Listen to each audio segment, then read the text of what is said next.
عرض رول الاسبوع ده كان نوعا ما احسن من العروض اللي فاتت، فخلينا نشوف ايه اللي حصل. على غير العاده بيبدا عرض الرول الاسبوع ده بدخول الامريكان نايت مير كودي رودز عشان يتكلم عن المواجهه المنتظره بينه وبين بطل العالم سيس فريكن رولينز في عرض كراون جول. فلما دخل رحب بالجمهور وبعد كده قال لك احنا ممكن نتكلم عن اللي هنا. ده الخاتم اللي بيمثل بطل بطوله كراون جول، وده شيء انا بحبه جدا. وبرضه عاوز اقول اني متحمس عشان اضيف خاتم جديد جنب الخاتم ده ضد بطل العالم، فرولينز ما خلاهوش يكمل وقطعه ودخل مع بول هيمن والفيجن. ولما طلع الحلبة قال لكودي ان من اللحظه اللي خرجوا منها هما الاثنين ابطال من سمر سلام وهو مستني كراون جول بفارغ الصبر، وانه عافر عشان يقدر يتخطى اي عقبه في طريقه ويوصل للحظه دي. واهو احنا وصلنا ليها، بطل ضد بطل، اتنين من افضل المصارعين في العالم في فتره عزهم هيلعبوا واحد ضد واحد، والافضل بس هو اللي هيكسب. والموضوع المفروض يكون بالبساطه دي، لكن هو مش بالبساطه دي، لان انا وانت اللي بينا اعمق واكبر من ده. انا بفهم في قرايه الناس قوي يا كودي، وعارف ايه راي الناس دي فيا، وعارف راي المصارعين في الكواليس عني، وعارف ايه راي الناس على الانترنت عني، وعارف راي كل واحد قاعد بيتفرج في البيت عني ومش مهتم بحد فيهم، لان الناس دي ما يعرفوش ايه الاحسن ليهم ولا ليهم الحق ياخدوا اي قرار. فجمهور فضل يهتف باسم سين بانك، فرولينز قال لهم في الحقيقه الموضوع مش عنه لانه ماهوش بطوله. وبالمناسبه انا عارف اللهطل ده ايه رايه هو كمان فيا، ولكن انا محتاج اعرف منك انت الحقيقه يا كودي. ايه اللي انت شايفه عني؟ عاوز الحقيقه، ايه اللي انت شايفه عني؟ كودي قال له انت عاوز الحقيقه يعني؟ اعتقد الموضوع معقد، ومش المفروض انه يكون معقد بالطريقه دي، لكن انت في اخر فتره اخترت تعمل حاجات مثيره للجدل. حاجه من الحاجات دي واقفه هناك اهو، اهلا يا عم هيمن. لكن اللي انا شايفه عنك انك غيرت حياتي. انا رجعت في راس المنيا وانت لعبتني بصفتي خصم مجهول ليك وانت ما تعرفش. غيرت حياتي في هيل سيل لما لعبتك باصابه انا ما كنتش اعرف اني اقدر العب وانا بيها. انت غيرت حياتي، ومش بس حياتي، لا ده مسيرتي المهنيه كلها. في راس المنيا 40 لما كنت الدرع بتاعي وساعدتني ابرز اسم رودز واضم لقب بطل دبليو لعيلتي. فهقول لك تاني ان الموضوع المفروض ما يكونش معقد. انا عارف ان دي مصارعه ترفيهيه، لكن اللي حصل ليا انت عارف قد ايه برضه هو كان شيء كبير. وفي كراون جول برضه المواجهه هتكون كبيره. لكن السؤال الحقيقي ايه اللي انت شايفه عني؟ لان سيس رولينز مش بس واحد من الافضل، ده انت يمكن تكون الافضل اصلا. لكن مش ده سيس رولينز اللي بتكلم عنه. سيس رولينز اللي بتكلم عنه مش بيستخبى ورا الثلاثه اللي هناك دول. فانا هقولها لك بشكل مباشر، احنا عارفين اننا عندنا مباراه بطل ضد بطل، والخاتم ده هيتلعب عليه. فايه اللي اقدر انا اعمله لك يا سيس؟ رولينز قال له قبل بس لما نتكلم عن الخاتم ده خلينا الاول نتكلم عن الساعه دي. انا بس عندي سؤال، انا اللي عندي سؤال مش هو رولينز لابس ساعتين ليه؟ انا اخر واحد شفته بيعمل الحركه دي كان شعبان عبد الرحيم الله يرحمه. يعني ما تقلع التانيه، يبقى البسها بعد ما الفقره تخلص. وبعدين الساعه دي انت خدتها امتى يعني؟ لو انت هتقول ان هو اداها لك في راس المنيا 40 فمعلش هو كان ماسك الحزام او كان لسه مخلص ماتش وكانت ايده فاضيه وهو بيسلم عليك. المهم رولينز فعلا قال له الساعه دي انت اديتهاني في راس المنيا 40. انا بس عاوز اعرف، رولينز بقى المره دي هو اللي عاوز يعرف، هل دي كانت حقيقه؟ هل كانت هديه حقيقيه اديتها لي؟ لانك حلو جدا في انك تقول لي كلام يشجعني وكلام حلو عن مسيرتي، ولكن بالطريقه اللي انت حاببها، لانك رغم كده مش معترف ولا مقدر كل اللي بقدمه. بتقف على الحلبه دي وبتروح مقابلات وتقولها بكل ثقه في الوش انك انت الشخص الصح لقياده الصناعه دي للمستقبل. انت بتقول انك الظهير الرباعي ومفيش حد مناسب للشغلانه دي احسن منك. فايه معنى ده بالنسبه لي؟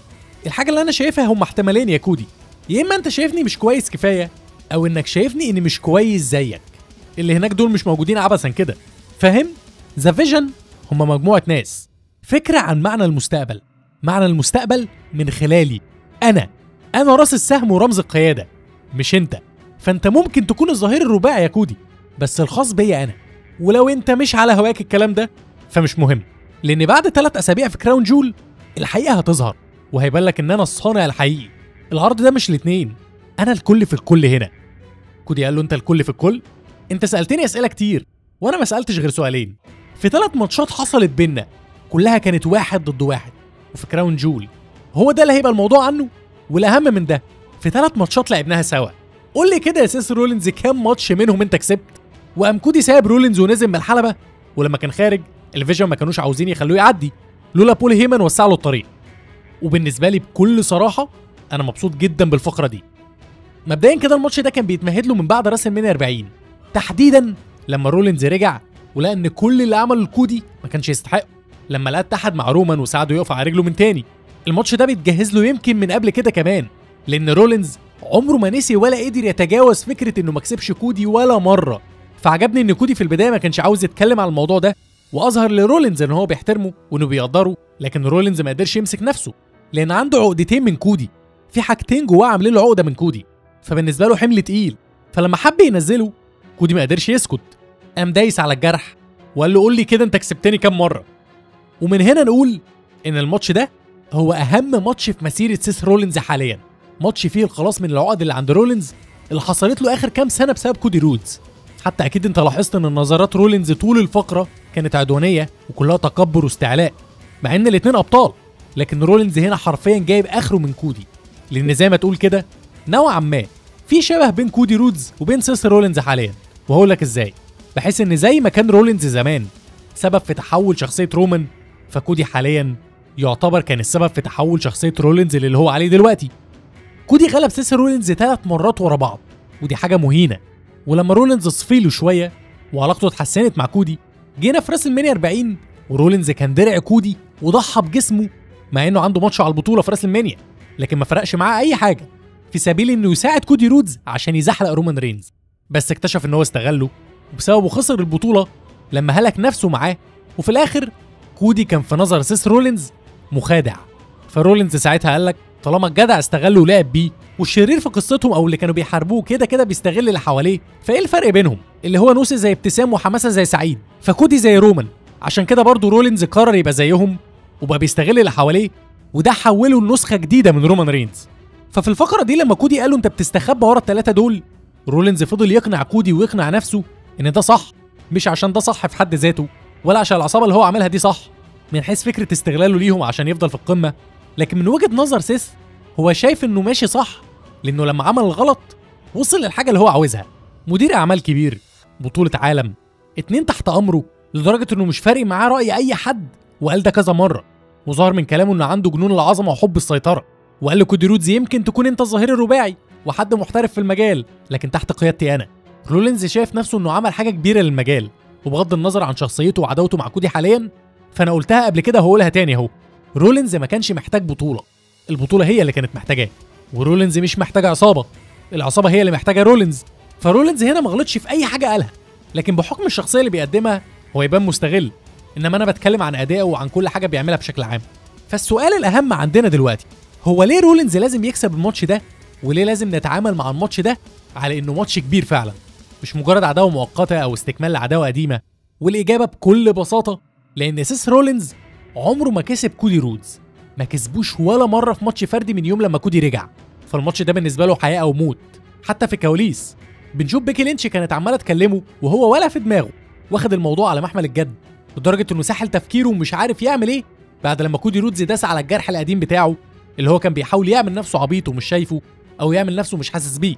ولكن لو هتبص للاولويه ومين يكسب، رولينز المره دي معاه اولويه يكسب 100%، مع عصابه ومع بول هيمن، بس القصه هنا مش مكسب عادي، ده لازم يكسب لوحده من غير مساعده حد، خصوصا بعد لما كودي قال له انت بتتحامى في دول. وفعلا من هنا رولينز بدا ياخد الموضوع تحدي، وبنسبه كبيره جدا هيحاول يكسب بنفسه كلين من غير اي تدخل. فالموضوع ده هيبقى معتمد على تعليمات رولينز اللي هيوجهها للفيجن وبول هيمن، بحيث انه ما يكونش عاوز حد يتدخل. لكن هل لو رولينز منع الفيجن هيقدر يمنع اي حد تاني؟ اصلا انا عاوز افكرك ان رولينز حبايبه كتير قوي، مثلا بانك اللي لسه ما خلصش حساباته معاه وعاوز بطوله العالم اللي سرقها منه في سمر سلام، والاهم من كل ده رومان رينز اللي رولينز كان سبب في كل كبيره وصغيره حصلت وهتحصل في حياته طول ما بيدخل الحلبه لحد لما يعتزل، واللي راجع في عرض كراون جول في استراليا، واللي صورته موجوده على البوستر الرسمي للعرض. هل دول هيسيبوا الماتش يعدي على خير؟ الاسئله دي اجابتها هتعتمد على ميعاد عوده رومان رينز، هيكون قبل كراون جول ولا في كراون جول نفسه، وبرضه اتجاه سين بانك هيكون فين، هيبقى على مين لما يظهر تاني. لكن عموما في كل الاحوال انا واحد من الناس اللي بقول ان رولينز لازم يكسب الماتش ده بكل صراحه، مش كرها لكودي رودز، بس 3-0 كتير قوي بصراحه ويزعلوا اي حد. في نفس العرض في الكواليس بنشوف جاي وجيمي بيتكلموا عن اللي حصل في راس البلوزه وانهم خسروا قصاد الفيجن وكده، ولكن جاي طلب يلعب إلي نايت، فجيمي بيحاول يخليه يعقل كده عشان الليله تعدي على خير، وبيقول له نايت كان الحكم بس مش اكتر. فجاي بيتنرفز عليه ويقول له احنا ما كناش هنخسر لولا انه كانوا الحكم، وان نايت ما كانش هيبقى ليه علاقه بالموضوع لولا ان جيمي وافق يلعبهم معاه الاسبوع اللي فات. فجيمي بيقول له انت بتلومني انا دلوقتي؟ ارمط هو السبب في كل حاجه بتحصل لاهلك دلوقتي؟ راح جاي كن كده وربنا هداه وقال له لا مش بلومك، بس برضه مش هحل ايه نايت. فجيمي وقف بص كده اللي هو لماذا نحن هنا؟ ايه الخلفه المهببه دي؟ منك لله يا ركيشي، تالتنا بعيل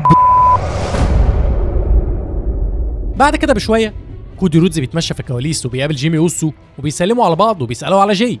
اهي لقطه زي دي يا عيني ممكن تجيب شلل لرولينز، كل ما يفتكر انه ضحى بنفسه وبطولته عشان يوقع رومان وفي الاخر تبقى دي النتيجه.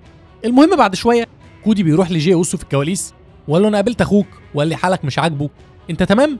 جي بقى من جواه بيقول له لو انت تطلع منها كل حاجه هتبقى تمام، بس رد عليه وقال له انت عارف بقى جيمي بيحب يافور الدنيا، انا زي الفل ما تقلق. فكودي قال له طب عموما لو انت مش تمام انا موجود، وقعد يكلمه ويطيب بخاطره كده. وفي وسط الكلام راح جي اوسو باصص كده على الحزام بتاع كودي. يا جدعان يا جدعان بقى هي ناقصه، ما صدقنا خسر بطوله العالم، بتفتحوا عينه على البطوله دي ليه؟ يعني هو زمان ما كانش عنده علم اساسا ان في حاجه اسمها بطوله فرديه، من يوم ما اتولد وهو يعرف بطوله الفرق بس. وصلتونا لمرحله اننا نشوفه بيبص لحزام بطوله الدبي ده بايه بالشكل ده. منكم لله اداره الاتحاد، وانت الراجل جاي هون عليك تقوم عامل فيها وحش وذئب كده؟ يا ابني هو انت عاوز تعمل اي حاجه تخليك رومان رينز؟ اي حاجه وخلاص، يعني سرقت السبير وعاوز تنكش في طوب الارض حتى اخوك، ودلوقتي بتبص على بطوله كودي في ايه يا عم؟ يلا عيب، يلا الراجل بيكلمك. حتى كودي شاور له كده اللي هو ركز مع امي، انا اللي بكلمك مش الحزام. وفي اخر الكلام جي بيقول له كودي ما تقلقش، انا هلاقي طريقه للقمه تاني، يبقى تعالى تف على وشي لو طولت بطوله العالم دي تاني يلا. المهم في ماتش إيلي نايت ضد جي اوسو، واللي سبحان الله ما كانش المين ايفنت الاسبوع ده، ففي الماتش ده الفيجن بيتدخلوا ونايت بيخسر، وبعد كده جي بيخرج والفيجن بيخشوا يحفلوا على إيلي نايت، وجيمي اوسو بيدخل وبيقول لاخوه تعالى نساعده، لكن جي اوسو بيكرف له وبيخرج ويسيبهم. فجيمي بيجري على الحلبة عشان ينقذ نايت، واكيد الكلام ده مش هيعجب جي الاسبوع الجاي ولا هيعجب رومان لما يرجع. ولكن عموما انا عاجبني جدا المرحله اللي وصل ليها جي اوسو، انا مستني عوده شخصيته القديمه وتحوله للشخصيه الهيل هيخليه اقرب لشخصيه الرايت هاند زي ما كنت بقول من بدري، وشكل ده اللي هنحصل عليه فعلا بس مع الوقت. عاجبني جدا ان القصص بقت مفتوحه على بعض، تحس ان في حاجه ضخمه بتجهز عشان تحصل بعد كراون جول، وكل دول هيكونوا مشتركين فيها، واتمنى فعلا ان ده يحصل. عرض الرو الاسبوع ده كان عرض حلو مش عادي، مش كل يوم بنلاقي كودي رودز في عرض الرو، ففقرته مع رولينز كانت فقره حلوه جدا، اظهرت لك هدف رولينز من الماتش الجاي وليه لازم يكسب، واظهرت لك شعور الاثنين اتجاه بعض. اتمنى نحصل على بناء حلو للماتش ده ونكمل زي ما احنا عاملين كده. ودلوقتي عاوز اعرف رايك في العرض، فقول لي رايك في الكومنتات، ويا ريت ما تنساش اللايك، وتاكد انك مشترك في القناه ومفعل الجرس على كلمه اولى والكل عشان يجيلك اشعارات القناه اول باول لما انزل اي حاجه في اي وقت. وده نهايه الكلام لان راسل سبوت قال كده.